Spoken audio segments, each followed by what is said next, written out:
इस समय देश भर में सबसे ज़्यादा अगर चर्चा में कोई एक्ट है तो वह वार्षिक एक्ट 1991 है। दरअसल बाबरी मस्जिद विध्वंस के बाद नरसिम्हा राव की सरकार के दौरान एक एक्ट बनाया गया था, जिसमें अयोध्या के मामले को अलग रखते हुए पूजा स्थलों की स्थिति को 15 अगस्त 1947 के ढांचे के अनुकूल बनाए रखने की बात कही गई थी। अब इस एक्ट पर ही सवालिया निशान लगा दिए गए हैं। मामले सुप्रीम कोर्ट में दर्ज है। दरअसल पिछले दिनों जब अयोध्या में राम मंदिर के निर्माण का रास्ता खुल गया कोर्ट के आदेश से, तब उसके बाद कई जगह पर इस प्रकार के सर्वे के आदेश कोर्ट के द्वारा दिए गए, वहां दायर की गई याचिकाओं पर। और अभी ऐसी एक याचिका को लेकर जब संभल में सर्वे के आदेश दिए गए तो वहां बड़े पैमाने पर हिंसा और अशांति और उपद्रव फैल गया, और जिसके बाद अब सुप्रीम कोर्ट ने यह निर्देश दिया है।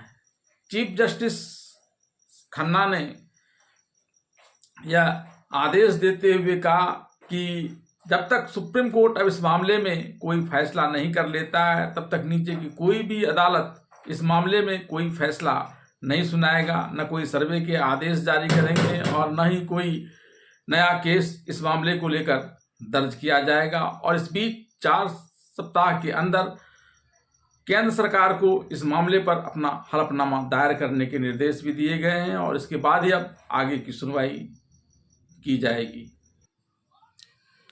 सुप्रीम कोर्ट ने वर्शिप एक्ट पर सुनवाई करते हुए कहा, केंद्र के जवाब तक सुनवाई नहीं होगी।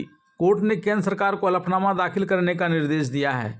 साथ ही कहा है कि जवाब की कॉपी सभी याचिकाकर्ताओं को दें। सीजेआई संजीव खन्ना, जस्टिस संजय कुमार और जस्टिस केवी विश्वनाथन की पीठ इस मामले में सुनवाई कर रही है। सुप्रीम कोर्ट ने केंद्र सरकार सहित सभी याचिकाकर्ताओं को हलफनामा दाखिल करने के लिए 4 हफ्ते का समय दिया है। सुप्रीम कोर्ट ने सुनवाई करते हुए कहा कि आप मेरे ऊपर सब कुछ छोड़ दीजिए। कोर्ट ने कहा, कई मामले यहाँ विचाराधीन हैं, हमारे पास राम जन्मभूमि फैसला भी है, कई मुद्दे उठाए गए हैं, हम विचार करेंगे। प्लेसेस ऑफ वर्शिप एक्ट 1991 को चुनौती देने वाली याचिकाओं पर सुनवाई के दौरान अधिवक्ता अश्विनी उपाध्याय ने कहा कि अपोजिट पक्ष ने कहा है कि देश भर में 18 स्थान है जहां पर सर्वेक्षण कराने का जो आदेश दिया गया है उसे रोक दिया जाए। हमने इसका विरोध किया क्योंकि प्लेसेस ऑफ वर्शिप एक्ट 1991 धार्मिक चरित्र की बात करता है। धार्मिक चरित्र को सिर्फ देखकर परिभाषित नहीं किया जा सकता। कोई भी व्यक्ति सिर्फ देखकर यह नहीं बता सकता कि यह कोई स्थान मंदिर है या मस्जिद।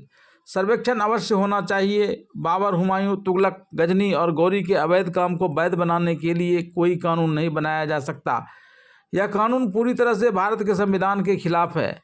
1991 में कांग्रेस सरकार एक कानून लेकर आई थी जिसे प्लेसेस ऑफ वर्शिप एक्ट कहा जाता है। इस एक्ट के अनुसार 15 अगस्त 1947 से पहले अस्तित्व में आए किसी भी धार्मिक स्थल को दूसरे धर्म के पूजा स्थल में नहीं बदला जा सकता है। इसमें सजा का भी प्रावधान है। उल्लंघन करने वाले को 3 साल जेल की सजा और जुर्माने का प्रावधान है। इस एक्ट को हिंदू पक्ष ने संशोधित करने की मांग की है, जबकि मुस्लिम पक्ष ने संशोधन का विरोध किया है।